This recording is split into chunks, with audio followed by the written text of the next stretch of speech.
即将退役的尼米兹号航母战力到底有多强？看看美军最近的部署就知道了。美军速通委内瑞拉的行动已经过去了4个多月，但比起马杜罗是否吃得惯汉堡，大家更期待美军下一个速通对象又会是谁？答案今天终于出来了，古巴或许将成为下一个委内瑞拉。根据美军南方司令部发布的消息，美军航母尼米兹号打击群已开到加勒比海，与硫磺岛号2栖攻击舰共同威慑古巴。依旧经典航母打击群先到，依旧经典特朗普强调局势不会升级。这一天，委内瑞拉军队又想起了被美军支配的恐惧。不过，很多喜欢看大场面的军迷朋友估计不太高兴，为什么美军派出的航母只是一艘尼米兹号？作为尼米兹级核动力航母的首舰，尼米兹号太老了。这艘航母1972年下水，服役年限已超半个世纪，美军的计划书上甚至准备让它2027年退役。那么，美军凭什么相信这艘老年航母最后的一丝战力能够强行锁死古巴？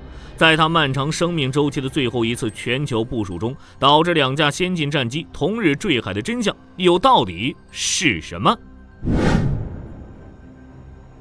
想要知道尼米兹号的战术地位为什么这么优先，我们的目光就先得放在核动力这3个字上。在尼米兹号之前，美国海军的航母是常规动力与早期核动力的混合体，比如企业号虽然是核动力，但它体内塞进了整整8座核反应堆，管道无比复杂，维护成本令人发指。到了尼米兹级，美国海军的核反应堆技术终于大成，尼米兹号只安装了2堆 A4W 压水反应堆，仅2座反应堆就爆发出26万轴马力的恐怖推力，推动这艘满载排水量突破10万吨的钢铁城市，在海面上以超过30节的速度持续狂飙。更重要的是，它的内部空间布局，因为核反应堆极大的节省了常规燃油舱的空间。尼米兹号的肚子被彻底掏空，它可以装载多达300万加仑的航空燃油以及数千吨的航空弹药。这意味着，只要它开到战区，它的4部蒸汽弹射器就可以在不需要任何外部补给的情况下，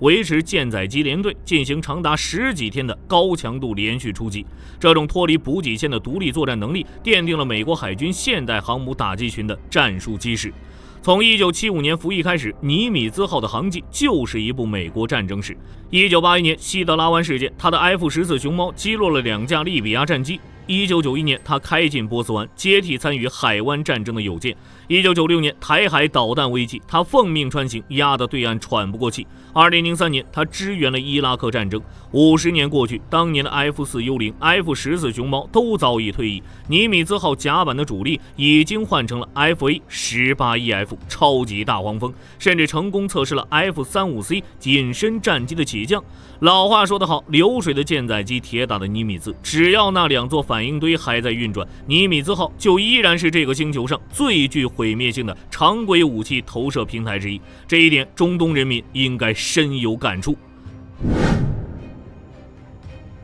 按照美国海军的规矩，一艘航母在退役前一般会进行最后一次大规模的海外战斗部署，这既是发挥余热，也是向世界告别。尼米兹号的最后一次出击发生在2025年到2026年，这一次部署的强度之大，航线之复杂，任务之危险，远远超出了对一艘老爷舰的正常预期。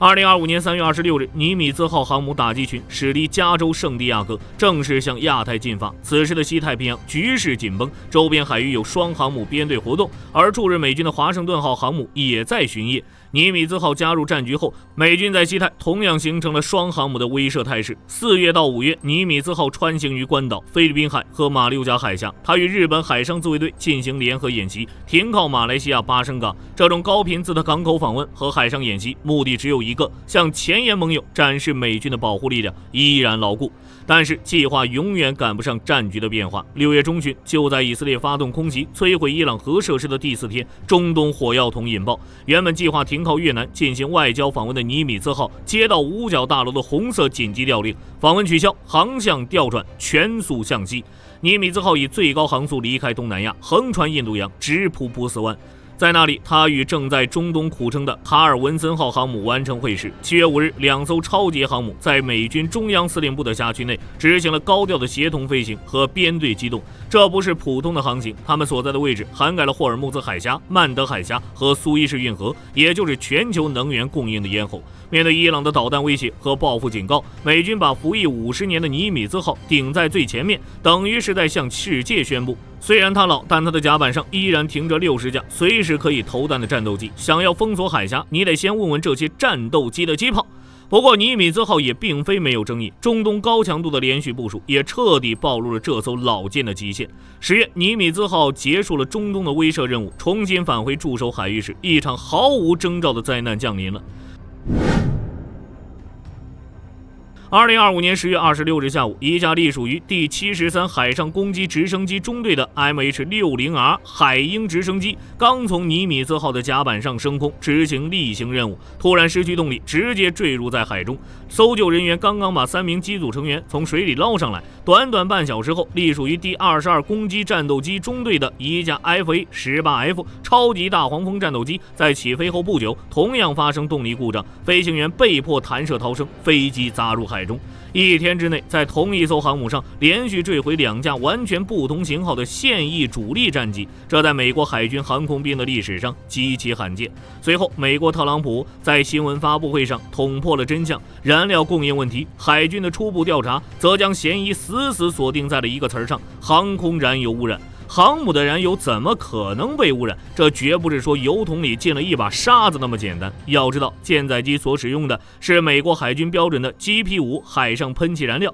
这种燃料的闪点较高，储存在航母上相对安全。尼米兹号的舰体深处密密麻麻地布置了一系列巨大的储油罐，总容量高达300万加仑。这些油由军事海运司令部的舰队油轮在海上通过干货补给舰输送进航母内部的。补给舰的油又来自于五角大楼在全球各地采购的燃料供应商。只要这个全球供应链中有任何一个环节的过滤器失效，或者是输油管道老化剥落的铁锈，甚至是油罐内部滋生的微生物混入了这300万加仑的油库中，灾难就会发生。航母内部的泵会将这些受污染的燃油抽送到靠近飞行甲板的使用油罐中，然后再通过甲板上的加油管加进战斗机的油箱。即使经过层层过滤，对于一艘服役了半个世纪的军舰来说，几万米长的输油管路，成千上万个阀门和接头，其内部的金属腐蚀和老化程度是无法用肉眼监控的。高速运转的战斗机发动机对燃料纯度要求极高，哪怕是十分微小的颗粒或水分杂质都会瞬间堵塞燃油喷嘴，或者导致发动机涡轮叶片熄火，导致飞机在起飞最关键、动力需求最大的阶段直接失去推力坠入大海。这2架飞机的坠毁彻底撕开了尼米兹号强悍外表下的疲惫不堪。它的反应堆还在输出动力，它的雷达还在扫描天空，但它的血管已经严重老化，甚至开始毒杀自己的舰载机了。航母终究无法对抗金属疲劳。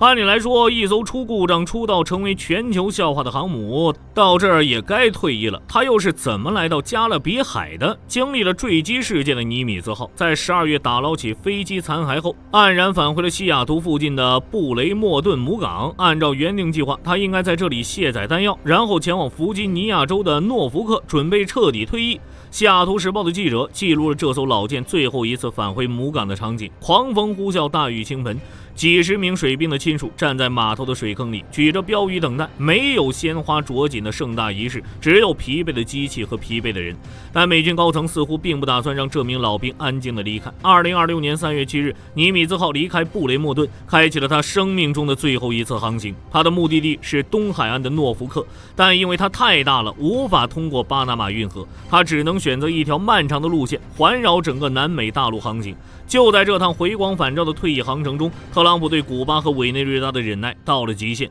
司法部起诉古巴前领导人，美军在委内瑞拉展开军事行动，加勒比海成了新的火药桶。正在南美洲附近晃悠的尼米兹号再次接到了南方司令部的指令，转向直冲加勒比海。于是就出现了我们开头看到的那一幕：尼米兹号与硫磺岛号2栖攻击舰汇合，组成了一个极具威慑力的海上打击群。对于古巴和委内瑞拉这样的国家，他们的防空系统和反舰能力无法与中俄相提并论，不需要动用搭载 F-35C 和电磁弹射器的福特号。尼米兹号虽然管路老化，虽然燃油系统出过问题，但只要它的弹射器还能把挂载炸弹的超级大黄蜂送上天，它的威慑力就是实打实的。把它摆在加勒比海，既能对古巴和委内瑞拉形成碾压式的武力恐吓，又顺路完成了退役前返回东海岸的航程，这笔账怎么算都不亏。但是等古巴的部署结束之后呢？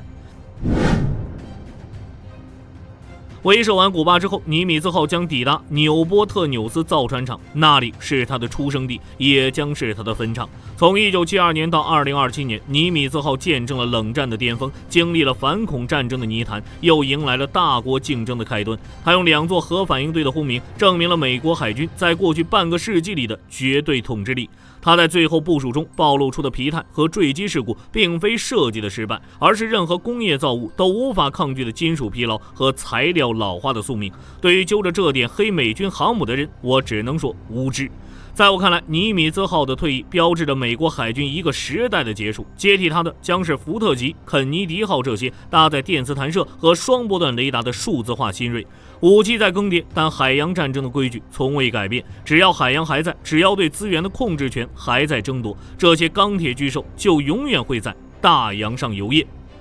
好了，关于尼米兹号航母最后部署与退役的故事，今天就和大家聊到这。如果你喜欢本期视频，别忘了点赞、转发、关注一波，我们下期不见不散。